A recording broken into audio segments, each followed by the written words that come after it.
presentation. I am so happy to see so many people here tonight, as I said, on a rainy, chilly night in Poolesville. Tonight, we are fortunate to be joined by someone many of you already know and have been to many of his presentations with us. It's Kenny Sholes. And tonight, he's going to resume his historical discussion of the Ag Reserve. And tonight, he's going to focus on the development of the Black communities after the Civil War. So let me just remind you to stay muted during the presentation. You can send any questions through the chat Q&A.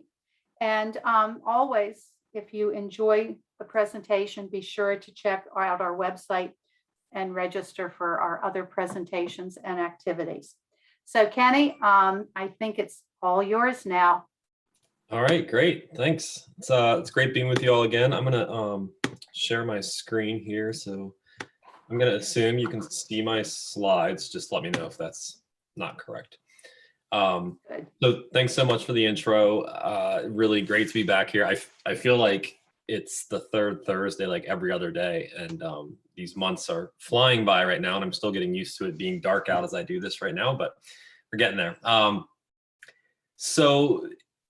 You know, I see a lot of familiar faces, which is great. Thanks for coming back. For those who maybe have not met me here before or seen any of my talks, I'm Kenny Sholes. I have been kind of exploring some of the history around the Ag Reserve for the last couple of years and doing these talks once a month for about a year now. Last month, when I came on here, I spent time talking about slavery in the Ag Reserve.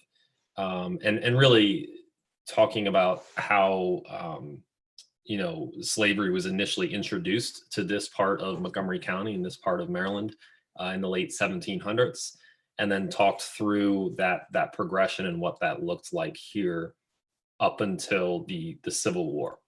And tonight, what I want to do is pick up from there a little bit and talk about what happens after the Civil War here in the Ag Reserve in regards to the development, the creation, the development, the evolution of just the incredible historic Black communities that we have around Poolesville, all the way up to really where we are today, and maybe what that's going to look like moving forward. So let's see. So I showed this slide last time as kind of an initial, you know, some context here. And so I wanted to show this again, and I'm not going to go through obviously all the slides I did last time, but I thought this one was an important reminder of what we talked about. So last time I spent some time showing how slavery in Maryland throughout the late 1700s, all the way up until 1864, was not only something that was present with us, but that was actually quite prevalent. And that here in the Ag Reserve, there was, you know, a significant population of enslaved peoples. And I think that, you know, slavery is something that people in these parts that have looked at history understand generally, that, you know, it existed here. I don't think most people appreciate the extent to which it existed. It was, you know, quite significant. So we talked through that, and then, you know, talked about how slavery looked, and then into the Civil War. And I just kind of wanted to make a couple of other key points. One is we are having this ongoing discussion about fair access, you know, through the lens of a new high school and perhaps a community center tied to it. And I would just remind everybody that this concept of fair access, especially in regards to education, is definitely not a new concept or issue here. Certainly it's in a different form right now. But this idea of fair access has been with us since, for a long time, at least since the very end of the Civil War, especially in regards to our Black communities having fair access to various resources that our white communities did.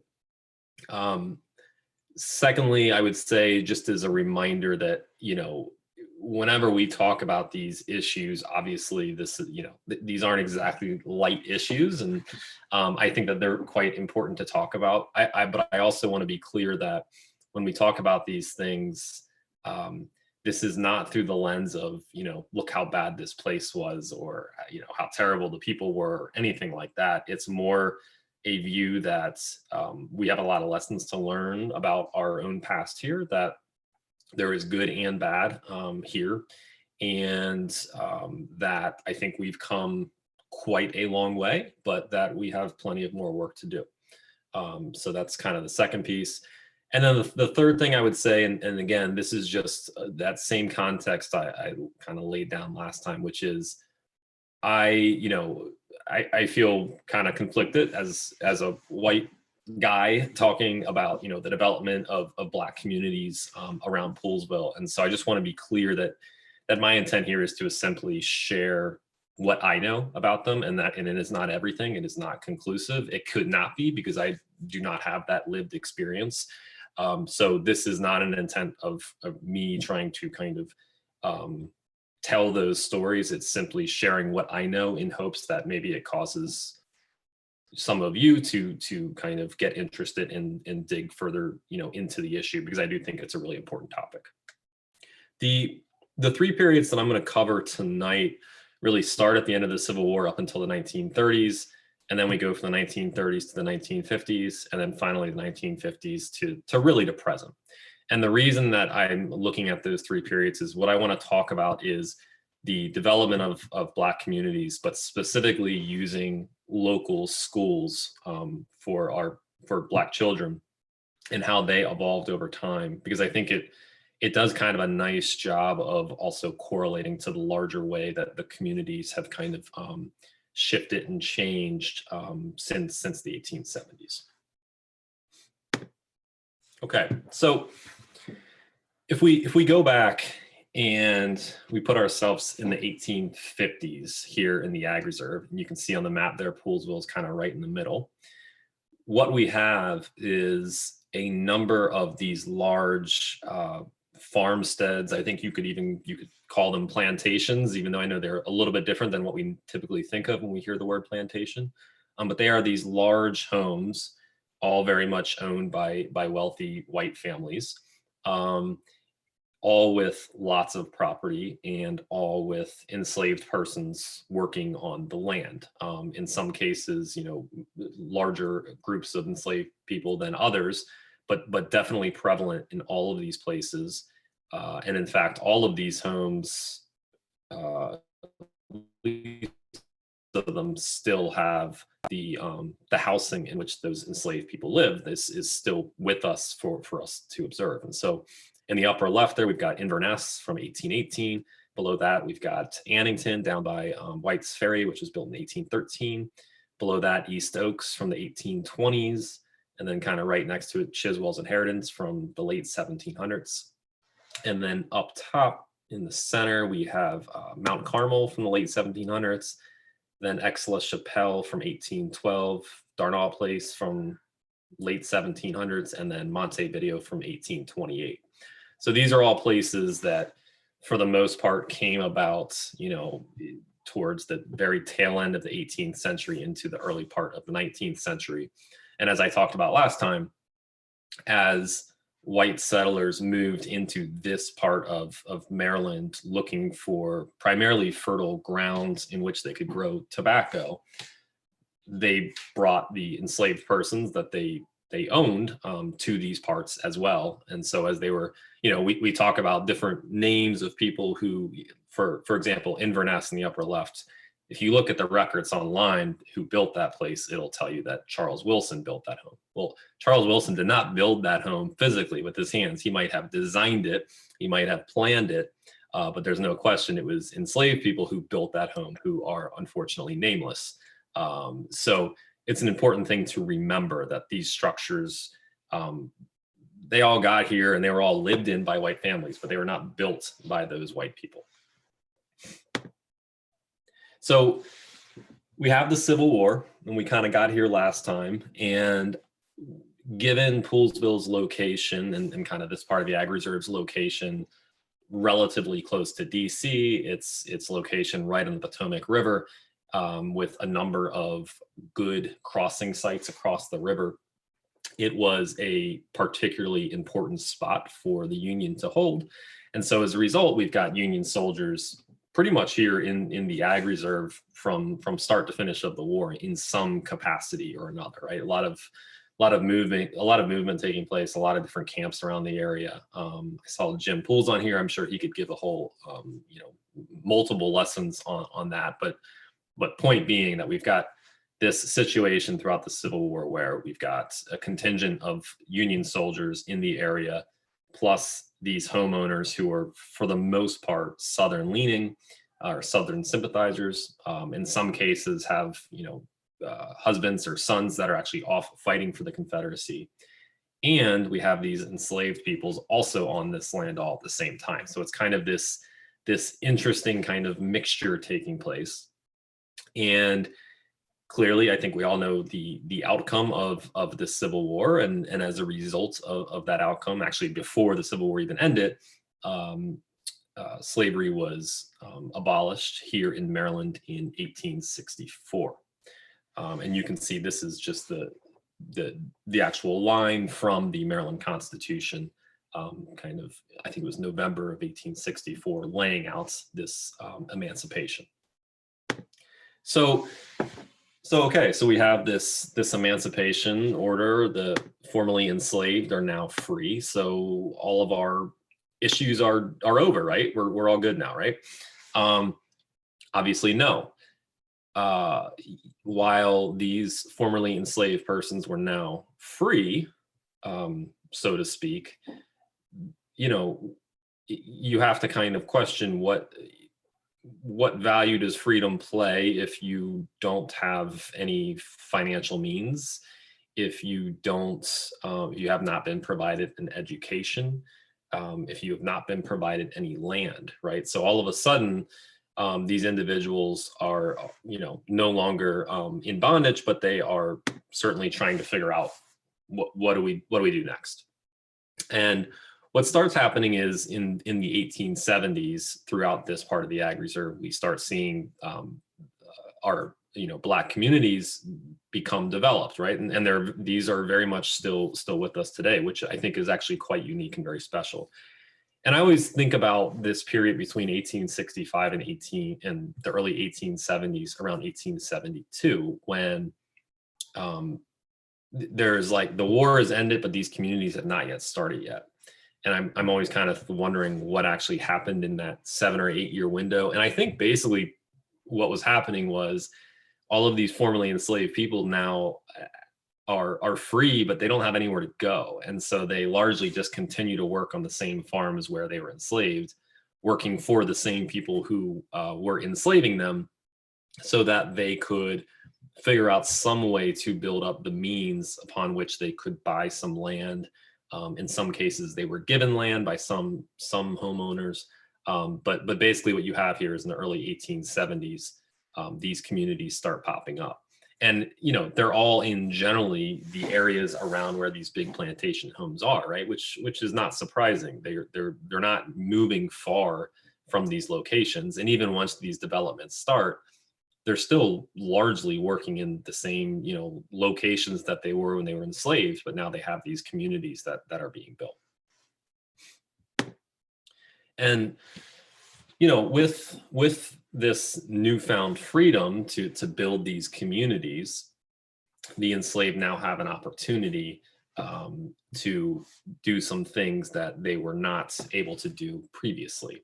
So one of which is much more freedom to not only build their own churches or worship centers, but also being able to kind of openly practice whatever religion or faith they wanted.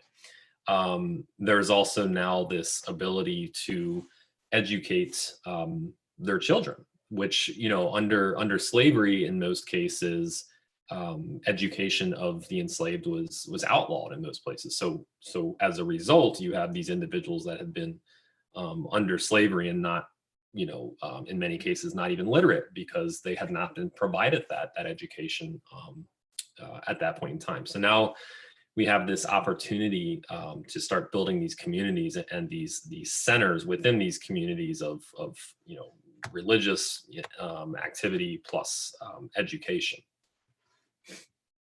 This picture, by the way, I think it's a really just an amazing picture. This is from the Elijah Methodist Church. So if you know where, trying to think, if you're leaving town going towards Frederick on 109, on the left there's that Elijah Methodist Church that is right across from the new neighborhood there. This building, there's a cemetery behind that church. This building, which was actually it was not the church, it was the charity hall that was built as part of that center, was located where, apparently towards the back of where that cemetery is located. And in this community hall, they also held school for the children from the 1870s until I believe the 1920s. And unfortunately, this building was lost around that time in the 1920s. What's interesting about it, though, is if you look at pictures, or even if better yet, you go visit the Warren Historical Site down towards Martinsburg, they just restored the charity hall down there a few years ago, won a bunch of awards for how good of a job they did restoring it. Aside from the steeple up on the very top of this building, that Warren building is identical to this one. So if you're looking at this picture and thinking, man, I wish I could see that thing before it was torn down, you can still kind of see it if you go down towards Martinsburg Road. It just sits right off the side of the road behind the church and the African American school there. So when we think about kind of this first phase in the early 1870s, as these Black communities are popping up and being developed and really created, they are quite distinct. That is not to say that there are not relationships between the people within these communities, and I'm sure that there's some type of travel between them, but generally speaking, they are pretty distinct communities, largely kind of keeping to themselves in the communities aside from going out to work. Keep in mind that while the Civil War was over and while slavery was outlawed, this period of time, as we finish Reconstruction and move into the Jim Crow era in the late 1800s, is a particularly violent and chaotic and scary environment to be an African American anywhere in the country, but especially in rural parts of the country. And so, we know of various incidents occurring in these parts. There were lynchings in the late 1800s in these parts. And so certainly these communities, I would imagine, were certainly feeling somewhat on the defensive as well, and kind of trying to protect their own, also while trying to build up their communities, right? So yes, the positive is we have this community building taking place. The negative is it's taking place in an incredibly hostile time. And in each of these places, one of the first structures that is built are these in many cases, one-room schoolhouses.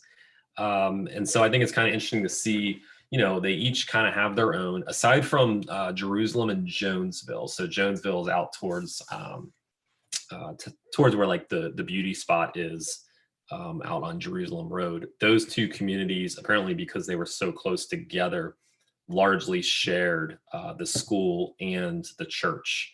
And so as a result, in Jonesville, we don't have those distinct buildings, but everywhere else we do. I would note for Sugarland, that picture there, that's a picture of what it was, the Sugarland one-room schoolhouse, and then it was later converted into a home, which is what you see there. And then I believe it was actually torn down some years ago. I was talking to Jeff Sipek about this because he as well as Gwen Reese wrote kind of the book on Sugarland, and he was saying that he thinks that is the only picture that exists of that schoolhouse. The schoolhouse in Boyd's has is still very much there. You can visit it today. It looks a little different. I think maybe it's been changed over the years, but generally speaking, it kind of maintains that shape. The Martinsburg Schoolhouse is very much still there, out there, right on kind of right at the intersection of Martinsburg Road and White's Ferry Road as you're driving out towards White's Ferry. And then in the Big Woods and Selman Black community, as you're moving towards Barnesville, you can see here that that's the church, and the original schoolhouse, I believe, was torn down. I don't know of any good pictures of that original schoolhouse. And I know for a while they actually held educational services within the church, which is actually quite common. But again, we have this period of time in the late 1800s where these communities are very distinct from each other, and somewhat insular, and this is partly due to the nature of what was taking place in America, also just the result of transportation challenges and other things. And then as we start moving towards the 1900s, I think the Black communities in this area remained distinct, and certainly with their own cultures and personalities, but we're starting to see sharing of resources a little bit as we move towards the 1920s, 1930s. We're starting to see communities figure out ways that they can kind of band together, and whether it's through church services or education services, there's increased transportation opportunities. Still, obviously, very much a time rife with racism and hostility across the country, but there are some new opportunities. And what I want to point out here in this period of time is first the Poolesville Rosenwald Schools. So I don't know if anybody is looking at this and recognizes where this is, but it is an incredibly important structure, I think, that gets way less credit or attention than it deserves. So I'll tell you where it is in a second if you can't already figure it out. But let me tell you about the schools. So Julius Rosenwald, in the early 1900s, he was a Jewish philanthropist, and he apparently felt a certain kind of kindred spirit with African Americans, because he felt like he understood what persecution looked and felt like. And in the early 1900s, working with Booker T. Washington, he funded a bunch of schools in Alabama. They became known as Rosenwald Schools, that were definitely not equal to the schools that existed for white children at that time, but were certainly a step up from most of the schools that existed or did not even exist for African American children. So he creates these first sets of schools and sees really the transformative power of education and the importance of this. And it starts this almost national level movement, where he creates a foundation that comes in and starts funding the building of these schools all across the country, or at least up and down the East Coast, and into the South. And there's a bunch actually in Montgomery County, some of which still stand. The one that was built in Poolesville is still with us, although in different forms. So this is, if you can't tell, this is the beauty spot again. So this is out on Jerusalem Road. And so now I think it is kind of like office space for county workers. And if you're looking at this building, those windows are all the original windows from the 1920s when it was built. And then these kind of smaller buildings with the slanted roofs in front, they were added later on as I think the county expanded the facility. But this was a pretty significant upgrade to the educational opportunities in the area. This school essentially allowed Black children from throughout Jerusalem and Jonesville, and potentially even up into through Bellsville and Barnesville, and in some cases boys to come down and attend school at this location. It had a larger capacity. It had, you can see the chimney there. It was actually built in a way to stay warm. And so definitely a significant building. And what I think is interesting and telling of the times and quite sad is the foundation put forward most of the money to build this school, and the county was apparently asked to also contribute. This is 1920s. The county gave exactly $0, and so the rest of it was funded by the local Black communities. So they, literally put their money into this to build this. And so I'm glad that it's still with us. And to be honest, I'd like to see it get a little bit more recognition, just because it is quite an important site. I've never been inside, so I don't know what it looks like inside. And then the other really important structure, another one that is still in use, not quite as a school, but still by Montgomery County Public Schools, is Edward Taylor Elementary. This was built in 1952, and it's Taylor's significance in the sense that it was really built in the eyes of the separate but equal clause.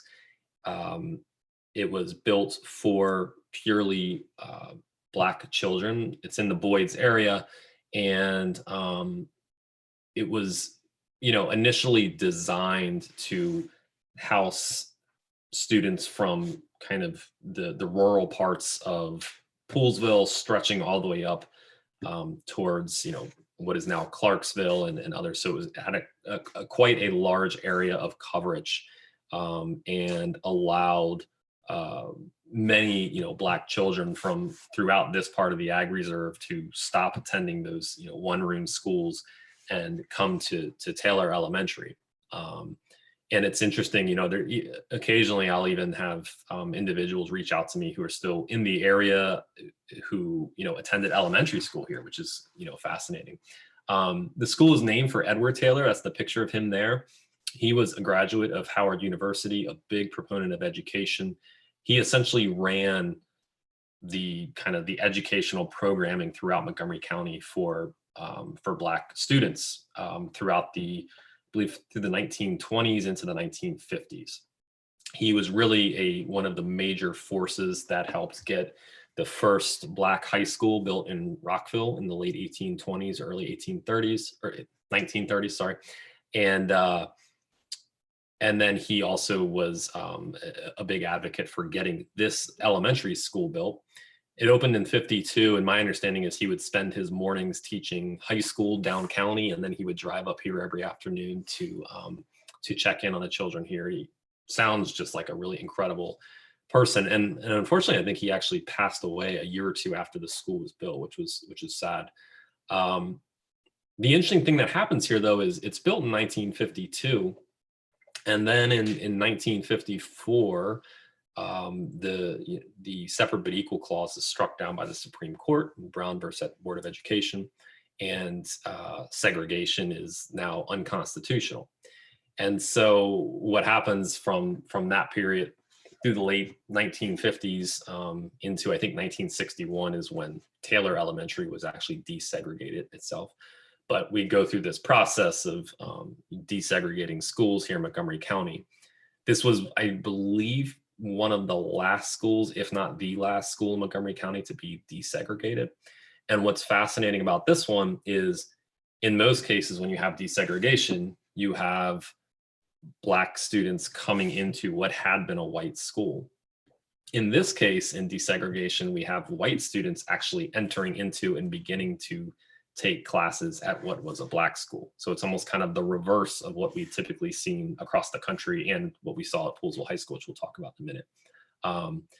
So some real interesting ties to the history of education in these parts here. And the school was closed down in the late 1970s just as a result of low enrollment. If you've driven past this spot, it is quite out there. It's very rural in these parts. And now it houses, I believe, the science facility for MCPS. So they do a lot of building of science kits to push out to schools across the county from this location. So it is still very much in use and active. And then there's also many people my age know it from the baseball fields on the backside of the school. So I grew up playing baseball at this school, obviously had no idea of its really important history, but glad that I do now. And then, so as we move from that period into, the 1950s, 1960s, this period of time is about significant change, largely as a result of segregation being struck down in the Supreme Court. And what we're seeing at this point in time is as these smaller, Black community one-room schoolhouses are kind of aging out of service, but also aging out of service because other schools are popping up, like Taylor Elementary School, like the Rosenwald School, which at this point had been closed. Those one-room schoolhouses were really not necessarily needed. And I think, and I don't have evidence of this, but I do think as transportation opportunities become more available, as these larger schools are opening up and desegregating, what you have now is a push. There's potentially less kind of distinctness between the Black communities. There's also, I think, more opportunity. We talked months ago about the development of Poolsville over time, right? And we have this huge developmental boom in housing here in Poolsville in the 1970s. And so as a result, you have a number of Black families actually moving into town to be closer to, town infrastructure and to schools. And so what we start seeing, I think, is that the Black communities are still distinct, but increasingly tied into the town. And I think that there is both positives to that, but I certainly there were and remain difficult kind of outcomes as a result of that, right? I think change is hard, and we're seeing this in this period of time. We continue to see this in some extent, but as segregation is outlawed and we're working to desegregate the schools, this leads to quite a bit of tension here in town. And I think I'm sure many of you have seen this picture before. This is individuals, looks like parents and students, protesting the desegregation of Poolsville High School. So as I mentioned, segregation is struck down in 1954. And then, it takes some time to kind of, for the county to establish a plan of how are we going to desegregate high schools. And so in September of 1956, Poolsville is one of the schools that is going to be desegregated, with 14 Black students entering into Poolsville Middle Senior High School. I believe they were going to be in grades 7, 8, and 9. This caused a lot of internal strife here in town.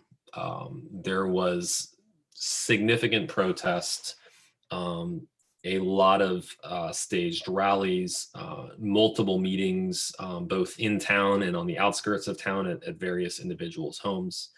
And I've been talking to some people about this who've spent more time studying this event than I, but one of the points that I've heard over and over again, and I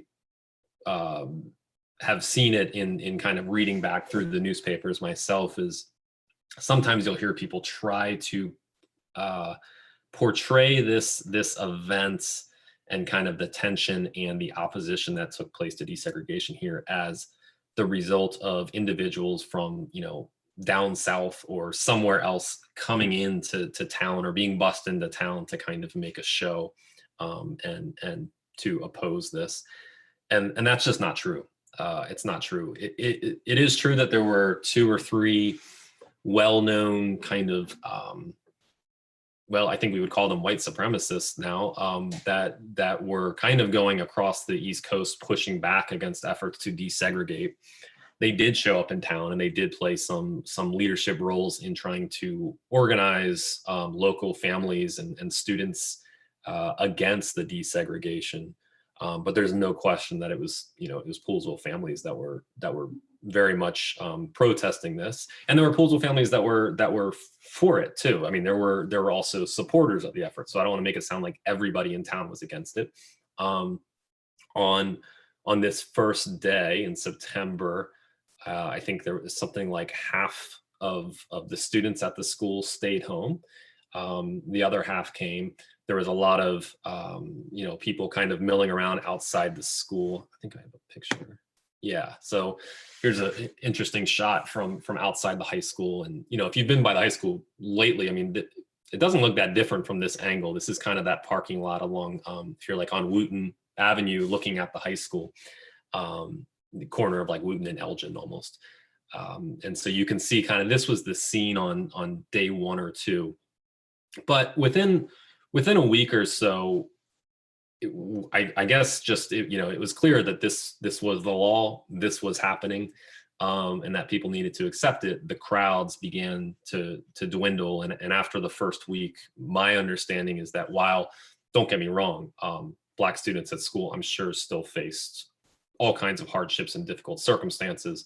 The extent of kind of the strife outside the school in terms of these types of gatherings largely died down.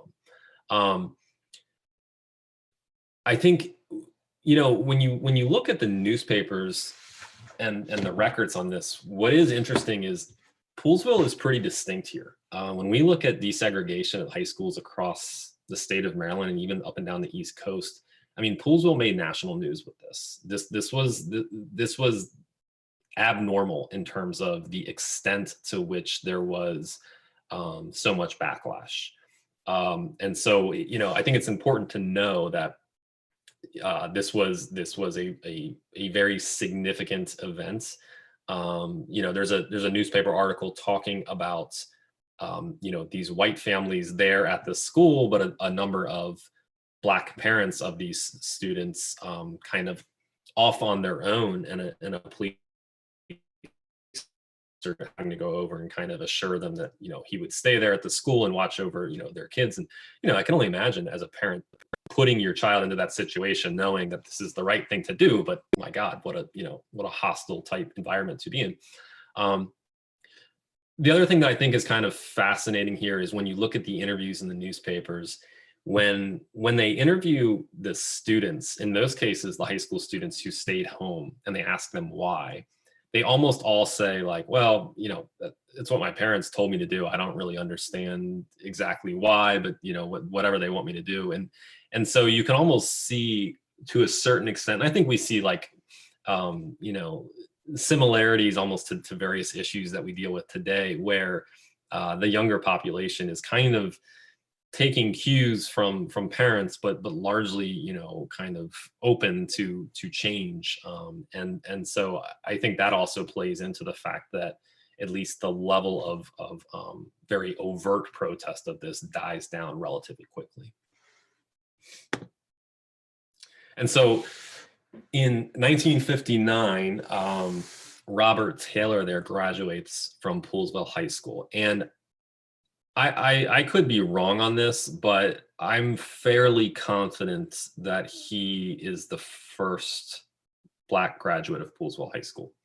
If anybody knows better, then I'm more than happy to be proved wrong. I just, from what I can tell, looking at all the great work that Glenn Wallace and others have done in the Poolesville Now and Then page, and the historic Poolesville High School Facebook page, scanning these yearbook photos from years after years, this appears to be the first case of African American graduating from Poolesville High School, and it makes sense timeline wise, but it's possible that maybe there was someone earlier. And then as we move through the years, we don't get me wrong, I don't want to suggest that Poolesville High School in the 70s was necessarily a diverse school, because I don't think that it was, but certainly we start seeing diversity show up in the in the classes as far more prevalent. When I was there in late 90s, early 2000s, I still think diversity was largely lacking, but improving. And then with the onset and the development of the magnet program in 2006, I believe it started, we're starting to see increased diversity, especially with students coming from down county who don't necessarily live in town, but which I think is all, very much a good news story. And I think it's something that's still we see tension with in some levels. And again, this is about thinking about where we've been and maybe where we're going. I think when we think about where we are today in regards to the Black communities, I think it's amazing that they are still very much identifiable. You definitely know when if you tell someone to go out to Sugarland, or you tell them to go up to Big Woods, or, people know where those places are. They know where these communities are. And I think that's quite special. I think it's quite rare. And so one of the things that I really hope to see is as the town continues to change and perhaps expand in some ways, and as the DC area gets more popular, as housing prices continue to remain high in Montgomery County, I do think there's a real risk of, over a number of decades, the Black communities largely kind of fading a little bit away in terms of people here to tell those stories. And I've had this conversation with a couple of different communities in the area about, when you go to these places, a lot of the times the African Americans that are still living in these Black communities now are older in nature, right? And so what does that mean for how we ensure that the stories of these places are kind of carried forward, which I think I don't have an answer to, but I think is a really important issue to consider. We saw this past summer the passing of Gwen Reese, who has just done monumental work in kind of recording and capturing the history of Sugarland, and it's great that we have access to that. But we're going to continue to see that as the decades move forward. And so how do we make sure that this is all preserved for the memory of what this place is? And with that, I will take questions. I also just want to say, on October 23rd, we did our homes tour. So thank you to all of you here who were there. I really hope that you enjoyed it. I had a really good time, for what it's worth. And we will definitely be doing more of these in the near future. So I think we'll try to do another one in like the March or April timeframe. But it seemed like everybody enjoyed it. If you attend it and you have feedback that you want to send me, I'm more than open to hearing, good, bad, or otherwise, about how to make these things even more engaging and fun moving forward. Okay, so with that, any questions? Okay, I don't see any in the chat. So if people would like to unmute and ask directly, that would be fine. Hey, Yes, Kenny, how are you? Hey, Good. Kenny, this is this is Rich. This is Rich Norwood, and the question I have, I've been in Poolesville for a number of years, and there used to be a Black community heading up 28 towards the Frederick and Montgomery County line, supposedly, called Bell's Chapel. Have you heard of that? I've not. Bell's Up in the Dickinson area, heading towards Sugarloaf. Yeah. In that area.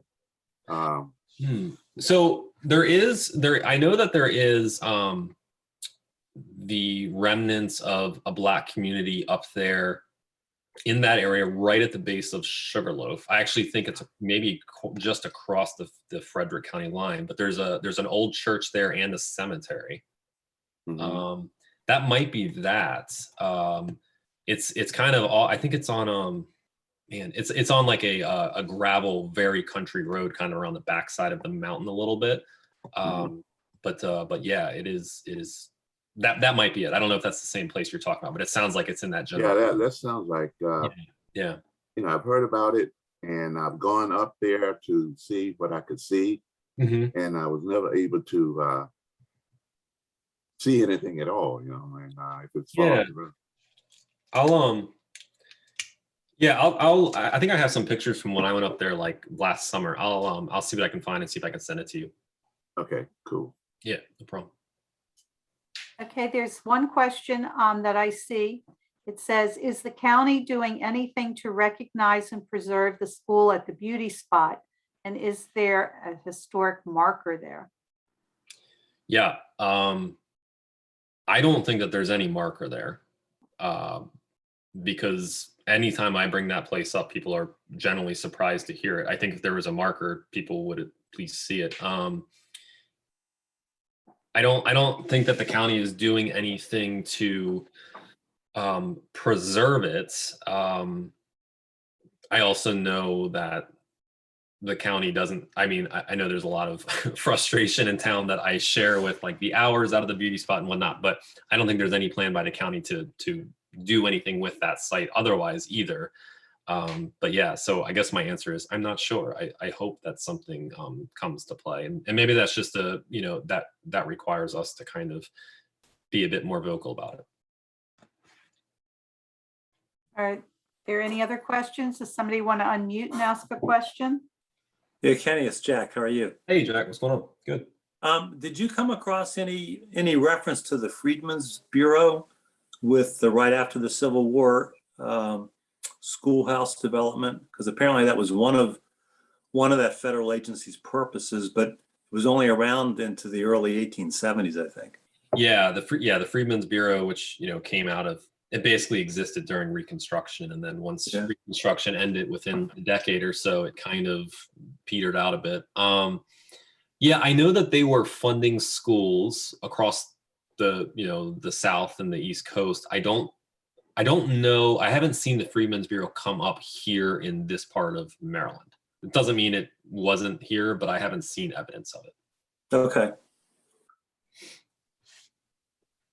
Hey, Kenny, this is Richard Norwood again. Yeah. Do you think this town out on River Road, Toby Town? Yeah. Are you familiar with that community? And yeah. Is that going to be on your schedule for presentation anytime soon? It could be. So the only reason that I didn't bring it up tonight is just because typically I focus on Ag Reserve, and it's Toby Town is technically just outside of the Ag Reserve, but it's obviously very, very close. But yeah, certainly we could, I could look into that. I'm more than happy to dig into that a bit. Yeah. Okay. I see another question, and it says, were any of the first Black students to integrate the high school ever interviewed? Is there a record of their experience? That's a great question.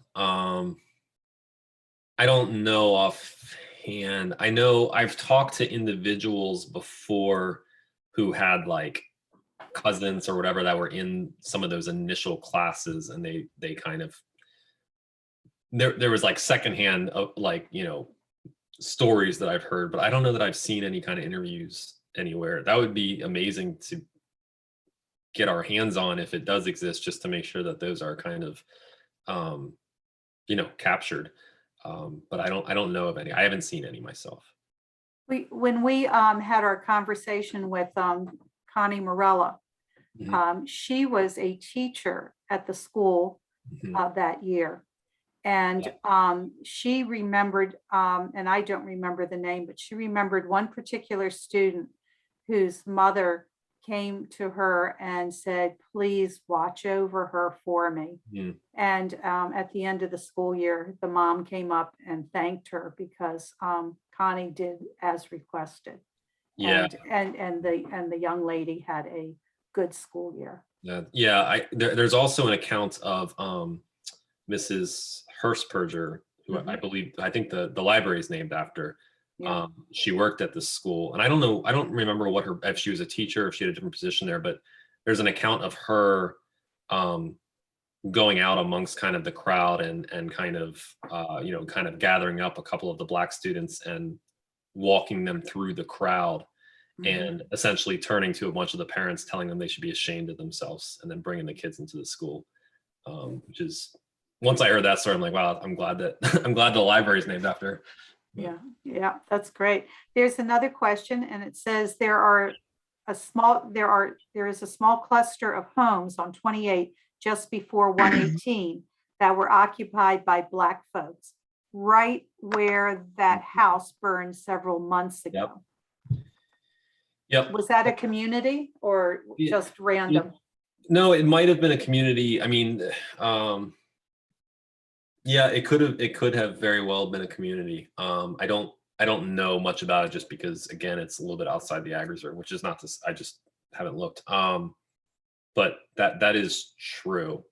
There's also, if you're headed towards like Dawsonville, like right where 28 meets 107 heading out of town, right before you get to like Sugarland Road there's a home there that actually used to be I believe a Black school, and it's now a home, and that's still there. So I think that there was also a little bit of a community in the Dawsonville area as well.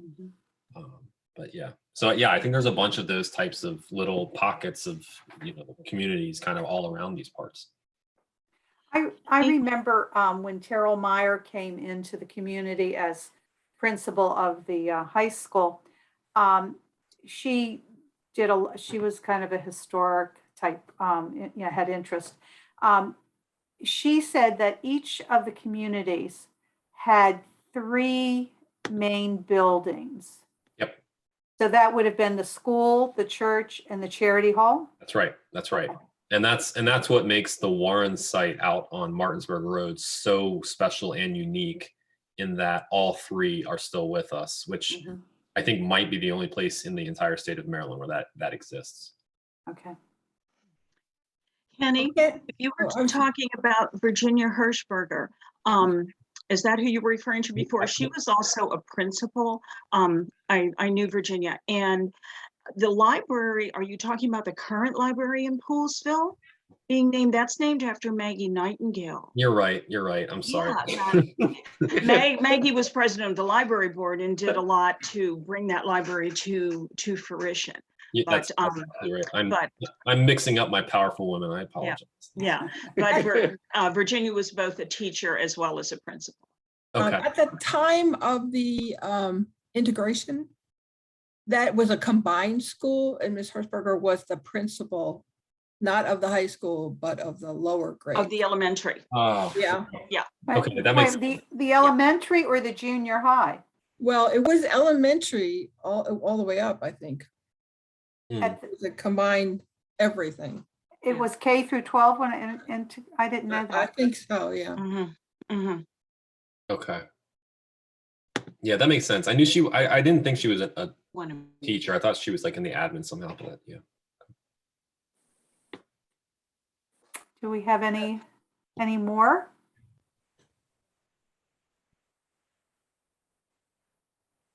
Thanks so much, guys. Appreciate being here again. Yeah.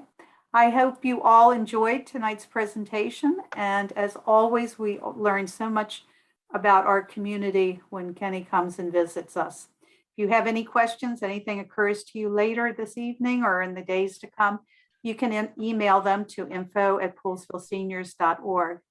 And if you're on Facebook, please leave a comment for us. That way we know you were there. We'd like to thank Kenny for his presentation, as well as our corporate sponsors and our individual contributors. That's what helps keep our programs going, and this is what we like to do best for you guys. So if you'd like to unmute now and thank Kenny, you can start doing that, and be sure to come back in 2 weeks. Next week's Thanksgiving, so we won't be here, but in 2 weeks we have Glenn Wallace coming back again to talk about preservation tips at the cemeteries that in the area, which many are important and historic, and he's done incredible work. He's spoken to us before. And as always, you can go to our website, poolsvilleseniors.org for more information about all of our different programs and to register for anything. And let's say good night and thank you to Kenny. Thanks, Kenny. Thank you. Yes. Kenny, great as always. Thank you, Penny. Thank you. No.